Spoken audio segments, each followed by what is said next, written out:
back to my channel. In this video I will show you how to protect an Excel sheet so only you allowed cells can be changed. So let's get started. Firstly go to search bar, type Excel, then tap to open it.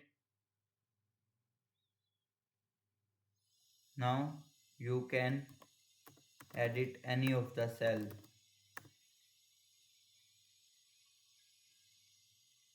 Select cells you want editable, like I am selecting these 6 cells can be edited. Right click on it, then click on format cells, then click on protection. Here we will see logged.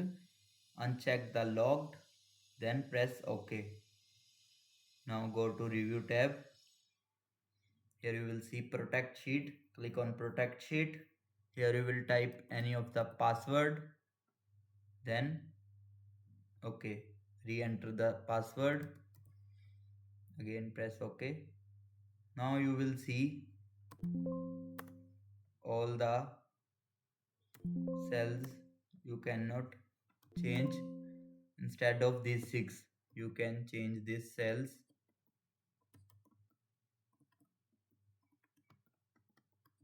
Only these cells you can edit, only these 6.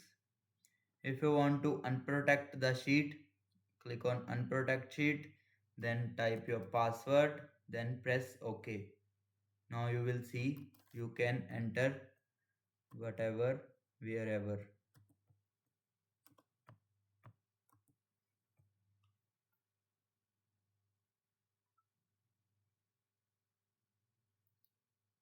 And that's it, how you protect an Excel sheet in just a few clicks. If this video helped you, like the video and subscribe for more quick Excel tips. Thanks for watching.